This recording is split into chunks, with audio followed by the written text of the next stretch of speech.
On the gridiron or courtside, you know what time it is. It's Sports plus life. Sports plus life. ringside or front court or field pass, we ballin' no. Knuckle up or buckle up, I tell it like it is when I'm on my show. Home run, slam dunk, knockout, or gossip though. Sports plus life. Yeah. Sports plus life. Yo, yo, yo, yo! What's up? What's really good? It's your boy Brandon Brevon Towns, host of that show called Sports Plus Life. Spring break is going down. Yeah, so guess what? Turn it off, turn it all the way up, boy, yeah. How's everybody doing today? Please allow me to reintroduce myself. My name is Brandon Brevon Towns, and this is Sports Plus Life, that there sports podcast where we talk about all of the necessary things in sports, as well as all of the necessary things in life. And like I said during the intro, spring break. Well, okay, I haven't had a spring break in like 20 years, but when you have kids and they have spring break, you kind of, you get in that spirit. Now, I still have to work tomorrow, so my quote-unquote spring brizzle doesn't start until after I get off work tomorrow, and I'm going to tell you, boy, they've been busting your boy. Boy, I'm telling you right now, boy, getting them hours, though. Boy, getting them hours. And then we're gonna hit up that beach. We're gonna hit up that beach, hopefully without the nonsense that's been going on in Virginia Beach, but We're gonna hit it up. We're gonna hit it up for a couple days, get my mind right, recharge that battery. And yeah, so I hope everybody is doing good, doing wonderful. It was cold and chilly as hell this morning. I mean, really all day. When I got up this morning to go to work, it was like 30 degrees. I'm like, hold up, bro. It's like April 2nd. It's like springtime. Why does it feel like January? They're going to freeze the egg right out the Easter bunny. WTF, like what is really going on? But anyway, people, it is Friday, April the 2nd, 2021. I thought about coming on here yesterday because I do like to consider myself as a prankster and outright damn fool. And yesterday being April Fool's Day. But you know what? It's a lot of stuff going on in the world today. And I'm actually going to start today's show with a life topic. Like, what the hell has been going on? If you are addicted to Yahoo News, then you might want to back up just a little bit, because it's enough stuff going on out here that it will make you depressed. I am so serious. Now, when I speak what I'm speaking, when I have a chance to speak it, I'm going to try to put some humor into it, but I'm going to be very serious. Again, I will repeat myself. If you are watching Yahoo News all of the time, if you look at Yahoo News as soon as you as soon as you go on your phone, you might want to back up just a little bit, because it is enough stuff going on today in this world that will make you just want to scream, like the Michael Jackson song, "Make Me Want to Scream." I mean, because it is a bunch of stuff going on. And like I said, I'm going to repeat again. When I say what I say, when I get a chance to say it, I'm going to say it. I will try to put some humor into it to some situations. But quite frankly, a lot of these damn situations ain't funny. And the main thing that I'm going to touch on to start with is kids, children, teenagers. What in the hell is going on with these kids and these teenagers? I'm live on Instagram right now. Getting followed right now, or getting followed live right now by absolutely no one. And you know what? Sometimes that's how I like it, because what I say, you have to go back and rewind so you can go ahead and sit there and marinate on it. You feel what I'm saying? So anyway, yeah, these kids, man, these kids. Where should I start? Okay, I'm going to start. It's going to kind of go full circle, because I saw something where these two teenagers did something to this Uber driver, causing him to crash, and I think he lost his life, unfortunately. Teenagers, right? Then around in Henrico County's West End, where I live close to. Well, you might as well say, yeah, I live off Staples Mill, so yeah, West End. But this boy who went to Mills Godwin, this 14-year-old boy who goes to Mills Godwin, shot and killed this 13-year-old girl who went to Quioccasin Middle School. What? You know, I'm like that's crazy, because they're trying to find a motive. Well, was it a hate crime? Was it a gang initiation? Apparently,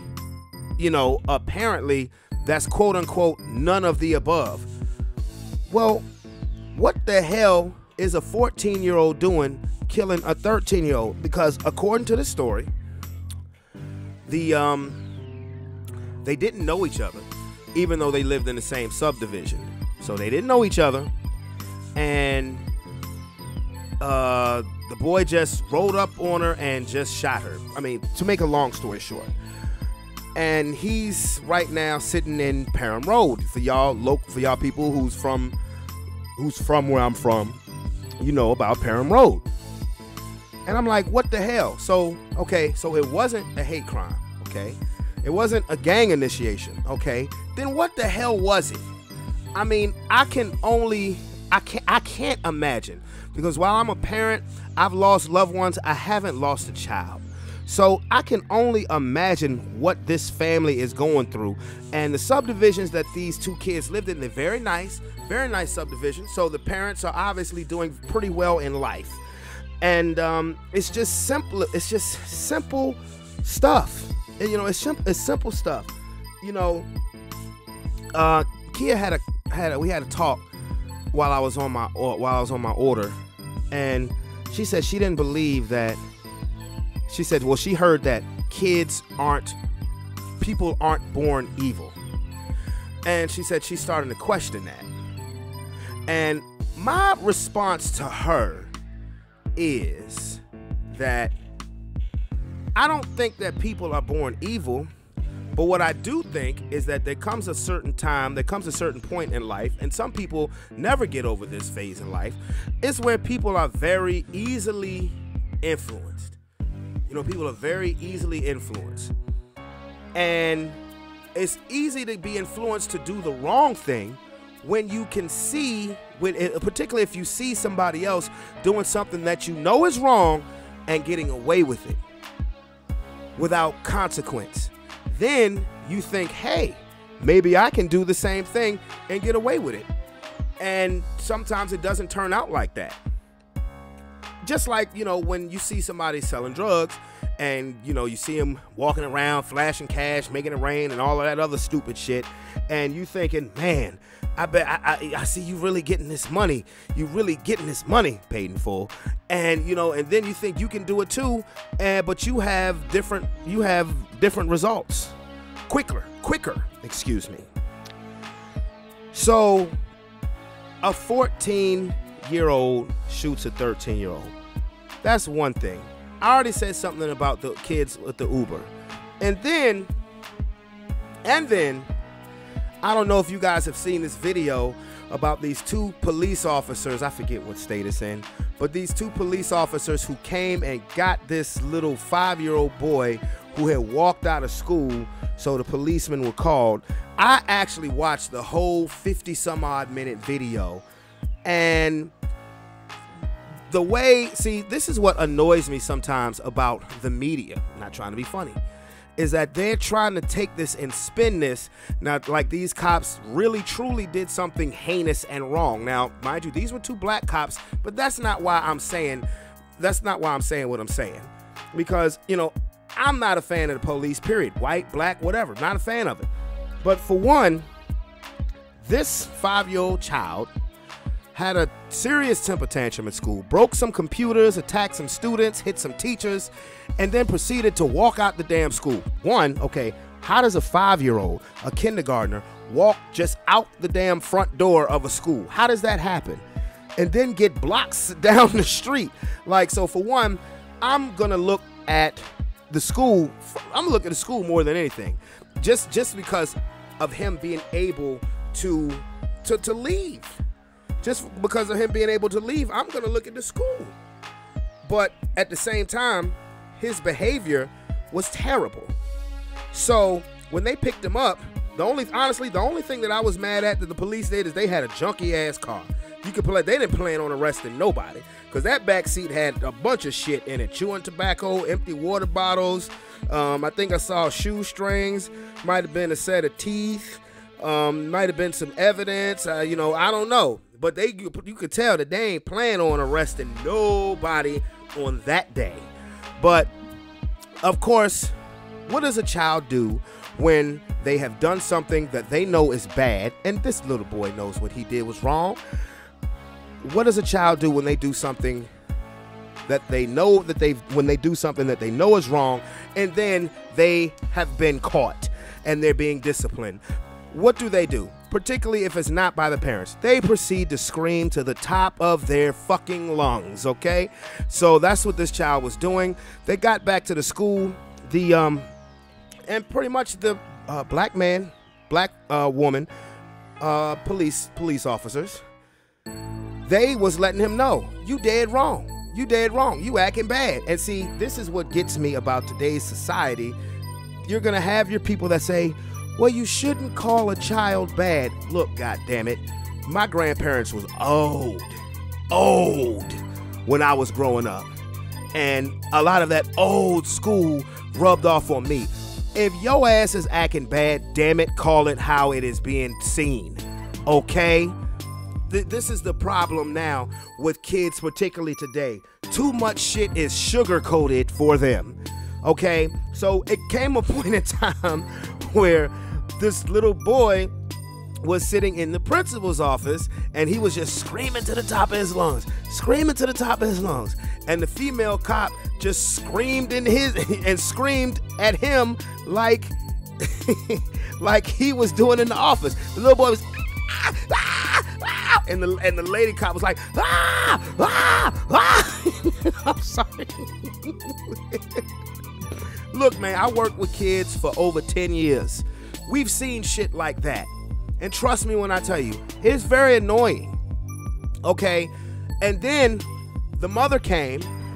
The mother was on the phone first. Talking about some doodle my ass. Anyway, the mother got on the phone, at first trying to calm the kid down. Then the mother got to the school.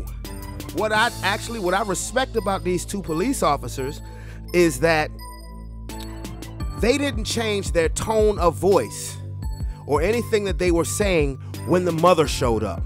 Like they were telling the kid how awful he was acting in a very black way. It's another thing I appreciated, because pretty much what it really led into, and honestly, everybody might not understand this outside of the black culture. It just is what it is.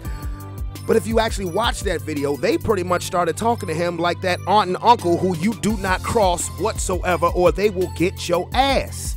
And I appreciate that. And when the mother came, they didn't change up. They're saying, oh, well, he's just having a little temper tantrum, and we really don't think it's that big of a deal. No, they said the exact same thing to him in front of his mother. And I'm like, yo, I'm sorry. I respect that. But the way the story was told, the headlines like two cops be birate, or whatever the word is, 5-year-old. And I love the Morning Hustle, my favorite morning show, and Ricky Smiley.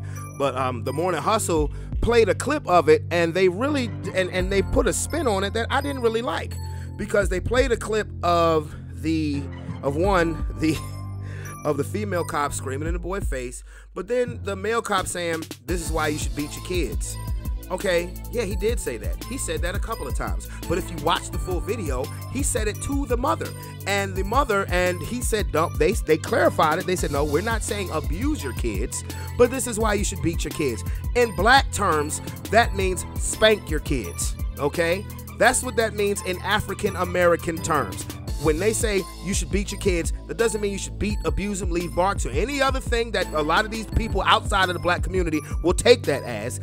They were just saying, this is why you should beat your kids, aka spank your kids. But what the Morning Hustle did that I did not like, they stopped it after the first time he said, this is why you should beat your kids. If you watch the whole clip, the whole video, they clarify one, what levels of spanking are allowed that are not considered child abuse. So they cleared it up. But if you knew nothing about the situation and were just hearing it on the radio show, you would have taken it as that cop saying abuse your kids. And that's not what he was trying to say. And you know, I don't, damn it, take up for the police. Like, real talk. I don't take up for the police. And mind you, this happened in January of last year. So this happened before the pandemic. Now all of a sudden, the mama is suing the police department. And I'm like, give me a break. Because if you watch the whole video, by the end of the video, the mama is dapping up the policeman and the policewoman and all of that stuff. Now all of a sudden, and I think it's a reactionary lawsuit because other people, that video's been made public, and now everybody's giving they stank ass opinion like it really matters. Well, if that was me, I would press charges on him. If that was me, I would never let it. Shut up. Shut up. You know what? It wasn't you. Wasn't me neither. But I think it was a reactionary lawsuit by her just listening to public opinion. And the fact is that we're living in a society where we look to complain about everything. We're in a society where we look for things to be wrong just so we can bitch about it. Come on, bruh. But when I say this topic of what I'm talking about early, it was going full circle, is because this is why you should discipline your kids. See, this is one problem. This is one reason why we got teenagers killing other teenagers, innocent teenagers, for no damn reason. This is why we have teenagers going to Uber cars and causing Uber drivers to crash and die. You know, now I understand that I'm a person from a long line of generations that says the next generation is just too damn soft. But this has gotten ridiculous, okay? The problem is, and this shit started when I was a kid. The problem is teenagers, particularly nowadays, particularly in the social media, everybody worries about likes and all of that other dumb crap. You know, nobody has fear of consequence. Nobody has fear of consequence. And that's ridiculous. You know why people don't have fear of consequence? Because it's other people on the outside that don't feed your kids, that don't clothe your kids, that don't raise your kids, that ain't got nothing to do with your damn kid, but wants to sit here and tell you how to raise your kid. And tell you that you can't put your hands on your kids if they acting up. Kiss my ass. Kiss my whole entire black ass. If I have 2 kids and I raise them, I feed them, I clothe them, I love them. And I dare anybody to sit there and tell me what I can and what I can't do. If my kids are acting up and we're in public, I will tell my kids, you better tighten up or I will bust your ass right here in public. I don't give a damn because I'm their daddy. I take care of them, have since day one. And I wish a motherfucker would tell me what I can. Well, you shouldn't do this. You shouldn't do that. You know what you shouldn't do? Be in my goddamn face right now because I'll kick your ass too. This is what's wrong with these teenagers today. Child Protective Service ain't new. Okay? I known about Child Protective Service since I was 10. Since I was 9, 10 because they was in my house. Okay? Because I've seen them up front and up close and personal. And this was in the 90s. Okay, so this is really when it started. This is when it started to get ridiculous. But these kids now have no fear of consequence. That's why they think they can do whatever the hell they want. And also, we're in a society where, unfortunately, the adults, aka the parents, are so into what they're doing, they're not paying a lick of fucking attention to what their kids are doing, what they're watching, none of that stuff. None of it. Because too many adults are worried about thumbs up, emojis, and all other stuff that don't matter at all once your ass reaches a certain point in life, once your ass reaches a certain age in life, and I'm not talking about actual age, I'm talking about up here. And this coming from me, as goofy as I am, my nigga, really? But even I know that. It's ridiculous, man. I'm serious. It is really, really ridiculous what's going on. I mean, not just with these kids, but I'll worry about all the rest of the world later. Later. I'm serious. I mean, oh my goodness. And I tell this to parents, any color, whatever, stay on top of your kids, man. Stay on top of your children. Stay on top of your children. Because if you don't, children are easily, as you can see, it don't matter what type of neighborhood you live in. Because there's always going to be one kid out there who is doing no good and getting away with it to a certain extent. Or when he gets caught, he shows off so bad that he looks cool to all other kids. And there'll be some people that start to follow him. You got to watch it. You might think it's innocent, but innocent turn guilty real quick in this bitch. And they ain't just doing it to get your attention. Because when a kid finds the wrong crowd, a lot of it, people think, oh, it's a crowd for attention. No, it's not always that. The crowd for attention came before they joined the wrong crowd. When they joined that wrong crowd, now you got work to do. But anyway, I needed to get that life topic off first. So now I'm about to jump into some sports and I'm about to get up off IG. You feel me? Okay. Okay. And with that being said, where the buzzer, where the buzzer, where the buzzer. All right, we're going to start off on the NBA front. And I guess now that all of the free agency, the trade deadline is over with, and, you know, there's still a couple buyouts. Like I talked about last week, the Nets getting LaMarcus Aldridge, and the Nets need everybody, particularly on Sports Plus Life Talking Ish with my man Tony. But I'm going to start off with another Brooklyn Net who made headlines for other reasons. Kevin Durant. Kevin Durant apparently sent this profane-laden tweet to Michael Rappaport, and Michael Rappaport made the shit public. He made it public. I mean, you ain't know if they was playing or whatever. I don't know. I mean, apparently not. When Michael Rappaport was getting ready to involve his lawyers and this, that, and the third, I don't even know what they was truly arguing about. I guess they used to poke fun at each other on social media, but then it got personal. Like Kevin Durant said he would spit in his face. He said he was spitting his face. He made a couple of gay slurs, and then he brought his wife into it, saying your wife don't respect you, and call him a piece of S word.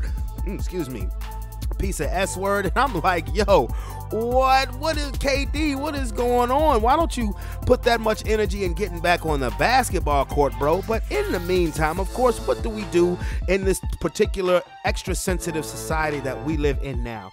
We are going to dissect it, and we're gonna put everything. We're gonna point out all the different type of group genders and different races that should be offended by what Kevin Durant said.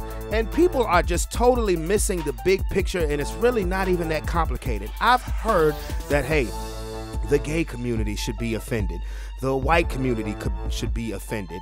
Homophobic and all of that other stuff. It's just a bunch of people who should just be offended by what Kevin Durant said. And then today, Kevin Durant released an apology of some sorts, pretty much in a nutshell, saying, well, I'm sorry you guys saw me talking like that. Not I'm sorry for what I said. Pretty much for I'm sorry you guys heard me talking like that. And once again, we're going to dissect it. Well, KD didn't really mean his apology. There has to be a fine. There has to be some kind of suspension. I even heard Stephen A. Smith bring up Donald Sterling, but quickly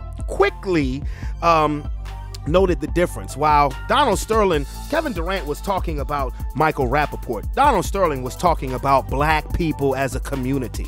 So big difference. Big difference. But why I said this is not that complicated and why it doesn't need to be dissected and convoluted and all this other stuff, he cussed him out. That's all that was.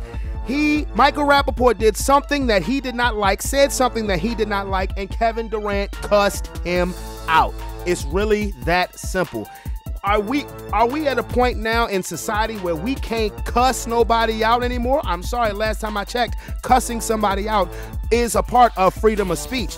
And let me give you what people normally do when you cuss somebody out.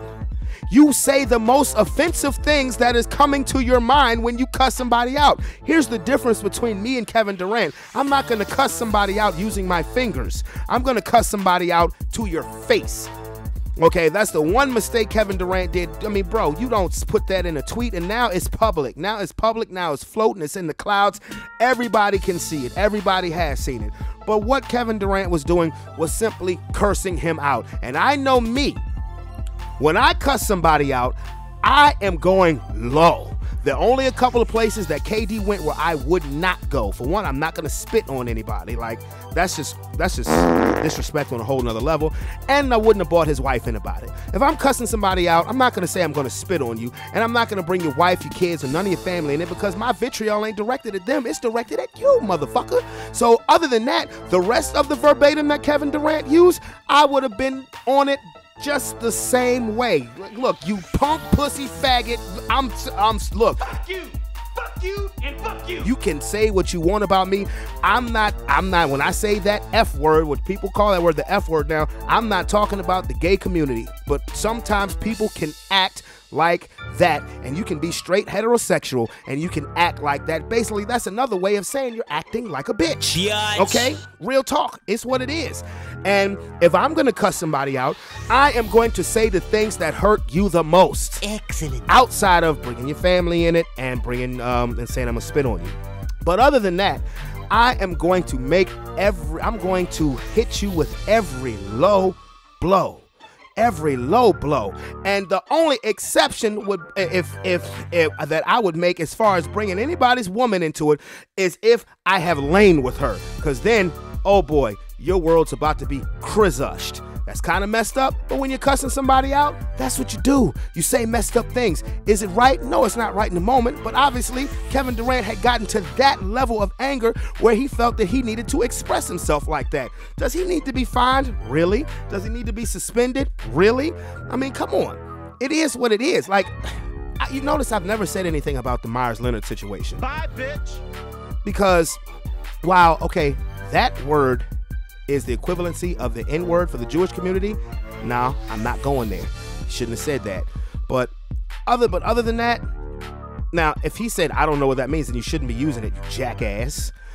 I mean, but other than that, I mean, he was saying what was on his mind, and he was comfortable. Kevin Durant was saying what was on his mind, and he was in the comfortable of his own crib, of his own hotel. He was in the comfort of somewhere where he felt comfortable enough to say that he was spitting this man's face, call him a piece of shit, call him a faggot, call him a bitch, could talk about his wife. He felt very comfortable doing that. Michael Rappaport felt extra comfortable by making it public.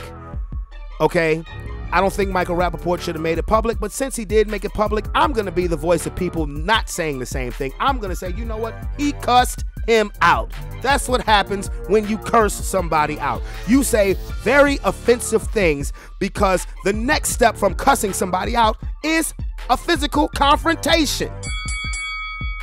I mean, come on, man. It's not that serious to be dissected and all of that stuff like these sports shows are trying to do. It's really that simple. Like I said, the one mistake that KD made, how'd you tweet it? Now it's documented. That was stupid. You know, say it to this man's face. You know, say it to this man's face. So, and I'm being honest with you, that's really all it is to talk about in the NBA. I'm being serious. That's really all it is to talk about in the NBA. This Kevin Durant situation. I mean, because what happened? The Clippers lost to the Nuggets. That's no good for them because the Nuggets came back from the 3-1 lead, and that can linger over the Clippers' head.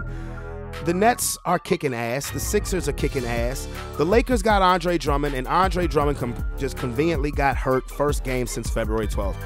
I'm a Laker fan, but I'm telling y'all some real stuff.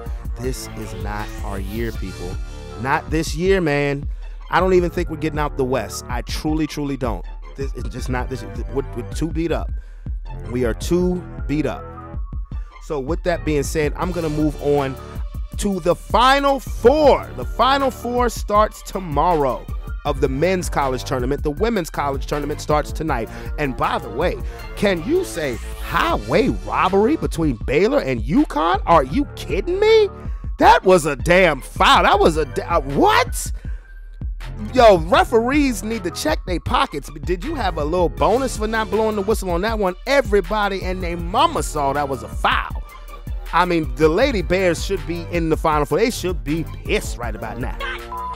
But if I have any rooting interest that's left in the women's college basketball tournament, I would say I'm rooting for South Carolina because of Coach Dawn Staley. A lot of people don't remember. Give you a quick history lesson. In 1997, there was a basketball league, a female basketball league, and there was a team in Richmond. This was a professional female basketball team. The team's name in Richmond was the Richmond Rage. Look it up. The Richmond Rage. It only lasted one season, and Dawn Staley was the point guard. I mean, Dawn Staley was absolutely a wizard on the court, and she's a damn good coach, too. So I'm going to be rooting for her. Now, as far as the men's Final Four is concerned, the West Coast is in his house. I mean, think about it. This has been a East Coast dominated tournament for a while now. I mean, if you guys don't believe me, let's check out the past champions. We got UVA. All right. The year before that, Villanova. The year before that, North Carolina. The year before that, Villanova. The year before that, Duke. The year before that, UConn. The year before that, Louisville. The year before that, 2012. Oh, Kentucky. The year before that, UConn. The year before that, Duke. The year before that, North Carolina. Do you get what I'm saying? Do you understand what I'm saying? That this has been a East Coast dominated tournament. I just gave you the last 10, 11 NCAA champions like that because my brain is a sports computer, nigga. But the Final Four this year, and I've heard some people bitching about it, and I'm like, shut up. Like, people are, we should never be afraid for something new, and I'm talking about in regards to teams rising to power. We should never be afraid to see that different thing happen in sports. Every year, I don't want to see UNC and Duke and Kentucky and Michigan State in the Final Four every year. That's whack. And when I tell you the West Coast is representing, this year the West Coast is representing. The first game is a battle of Texas. Baylor, #1 seed, Baylor, going up against the #2 seed, Houston Cougars. Baylor was #1 from their region. Houston was #2 from their region. Baylor is tough, and Houston plays tenacious defense. And then we got the next Final Four game, Gonzaga, undefeated Gonzaga. If nobody knows where Gonzaga is located, Spokane, Washington, clear on the other side of the country, right at the top of the country. They're in the state of Washington, and they're going up against the legendary UCLA, who as an 11 seed went from first four to Final Four, just like VCU did 10 years ago, the only other team since VCU to go from first four to Final Four. Oh, I'm sorry. You don't know who UCLA is? UCLA. The Bruins, okay? Now, if I have rooting interest, I have to tell you, I would have to say it's UCLA because I've said this on my show before. Of course, we know my favorite college basketball teams reside in Virginia, the University of Virginia. I love them. They're my first love when it comes to college basketball. VCU, Virginia Tech, Liberty, Radford, all of those squads. I rock with them. I support my state's basketball teams. But when it comes to college basketball, if I have a team outside of the state of Virginia, it would happen to be the UCLA Bruins. I don't know why. I've just always kind of been drawn to them. I know their history. Of course, Kareem Walton, those, those legends that were coached by John Wooden. I mean, that's way before my time. But, like, I remember the UCLA of the O'Bannon brothers, the 95 champions, last time they won a championship. I remember them, the famous Tyus Edney shot that same year. I remember Jordan Farmar, who went on to play with the Lakers. The last UCLA team that went to the Final Four was 2008. That featured Russell Westbrook and Kevin Love. I have a soft spot for UCLA, but I'm here to tell you they're going to get the crap kicked out of them because Gonzaga looks as perfect can be for a basketball team. I mean, you can say that all of the pressure is on them, but I mean, the pressure's on everybody now. I mean, because if you lose a game, you're done. But if you have paid any attention to this NCAA tournament, the Gonzaga games have not been close. I mean, they have been whooping everybody's ass. I mean, for real. The only team that I could see them having a chance against them is Baylor. I would say Houston has a chance too because of the way they play defense, but Baylor has 3 guards that are absolutely sensational. And this is the first time that the Baylor Bears have been in the Final Four since 1950. The first time the Houston Cougars have been to the Final Four since 1984. The first time that UCLA has been to the Final Four since 2008. Gonzaga was in the Final Four in 2017, but they've never won an NCAA championship. It's something different. I remember 2 years ago, when UVA won it, everybody was bitching at the Final Four because it wasn't quote-unquote blue bloods. Well, UCLA is a blue blood, so I guess be happy. But they were mad because Virginia was playing Auburn. Neither team had been to a Final Four. Then you had Texas Tech playing Michigan State, who was the only blue blood. Get over it. People have to realize that these mid-major college teams or these even major university teams who are more known for football than basketball, they're coming up on the basketball level because, for one, we all know that if you go to UNC, if you go to Duke, if you go to Kentucky, I'm not going to say Michigan State because Izzo doesn't have many one-and-dones. But if you go to schools like that, if you go to maybe Florida, any team that's going to get you a lot of national attention, which I think I just named them. North Carolina, Duke, Kentucky, Michigan State. You go to those schools, you know you're pretty much going to see a one-and-done. So teams that actually have teams are going to stock up in power. Do I think Virginia is done winning national championships? Hell no. Don't like the fact that they've had 3 people transfer from the basketball team in the past week. But UVA ain't done winning titles, baby. Okay, no, because we don't do the one and done thing. We don't do that. We build teams. We build functional NBA players. Why do you think Joe Harris is balling? Why do you think DeAndre Hunter is balling? Needs to get back on the court. He's been injured for a while, but before then, he was having a career year. Mamadi Diakite playing with the Milwaukee Bucks. Did you know that? I told y'all that when UVA won the championship 2 years ago that they had 4 NBA players in their starting lineup. They are all in the damn NBA.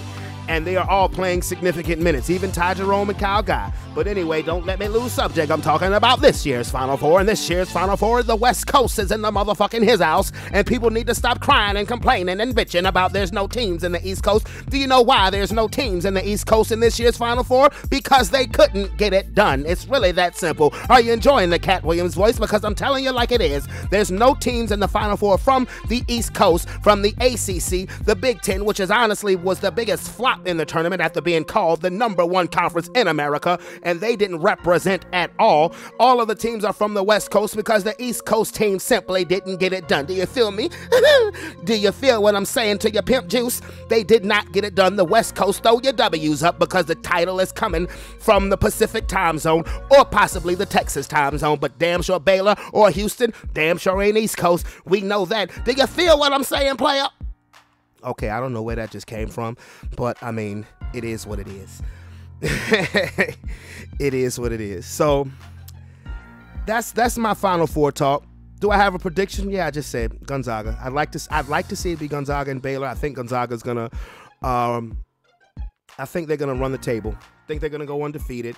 They'll be the first undefeated team since Indiana in 1976. Where would you put them up in the pantheon of great college basketball teams? It's hard to say because we didn't see any sustained excellence. Do I think that if Gonzaga goes undefeated, do I think they would be a better team than, let's say, UNLV? The Running Rebs with Larry Johnson and Stacey Augmon, Greg Anthony, Anderson Hunt, and George Eccles? Can't say that. No. I'm sorry. If you put that Running Rebel squad against this Gonzaga team, UNLV would win by 30. God damn! And they weren't shooting threes like that back then. But I'm telling you, UNLV would win by 30 because they had time together. Not diminishing anything from Gonzaga because they are a great, great, great team. But we're in an era of college basketball where it's honestly getting hard to watch because now the fundamentals is strictly damn near analytics. They don't work from inside out. They just want to 3. Okay, you know, whatever. It is what it is. So I just wanted to give that attention. I wanted to give that some love. As far as the NFL news goes, I mean, really not much on the horizon. Deshaun Watson is still facing legal problems. You know, I think his number of civil complaints is up to 21. This is just like, what happened? But like, is it the quiet ones that you have to look out for, or is everybody full of shit? I don't know, but it's a month till the draft. You know, when it comes to the mock draft and stuff like that, I don't pay attention to that. People's pro days, I don't pay attention to that. Justin Fields running a 4.4 on his 40-yard dash, that's impressive. But like, everybody was going crazy over Zach Wilson and the throws that he made. You're doing a pro day in a controlled environment with people that you are familiar with throwing the ball to. That stuff doesn't impress me whatsoever. I don't give a damn about anybody's pro day. Look at the tape. I don't give a damn about the combine. To be honest with you, look at the tape. That's all I need to see. And if people are thinking that Zach Wilson is the second best quarterback behind Trevor Lawrence, y'all are funny. Go ahead, New York Jets, and do the most New York Jet thing and take Zach Wilson, which would be absolutely stupid. Bye, bitch. But, you know, y'all go ahead. Do your thug thizzle. But anyway, with that being said, with a buzzer. All right. I hope everybody enjoyed today's show. I went in detail when it comes to these kids and what's going on with these teenagers today, because it's crazy. I mean, I really meant what I said when I said that one of the issues is there's not a fear of consequence, and that's just something that has just gotten worse. Like I said, things like this would go on as far as me hearing, you know, elders say kids today are so disrespectful, and to a level that was true, but it has gotten to a whole nother level that's like not even safe anymore. I mean, that's really not even safe anymore. And a lot of it comes from people in positions of power who think that they can dictate how a parent should parent their kids. But see, the difference is that I don't think nobody should be able to dictate somebody telling you how to parent your kids, but you need to parent your kids. And by that, I mean not necessarily disciplining them by popping them, but you need to parent your kids, as in keep up with what they're doing, monitor what they're looking at on social media, monitor what they're watching on television, monitor what they're doing in general. You know, when I say parent your kids, that doesn't necessarily mean discipline. So again, I just had to get that off my chest, but I hope everybody enjoys themselves. Hope everybody enjoys their weekend. This has been another episode of Sports Plus Life. If you have not hit that subscription button, definitely hit that subscription button below and become part of the Sports Plus Life familia. It's your boy, Brandon Brevon Towns. I'm out this beer. Peace. Be safe.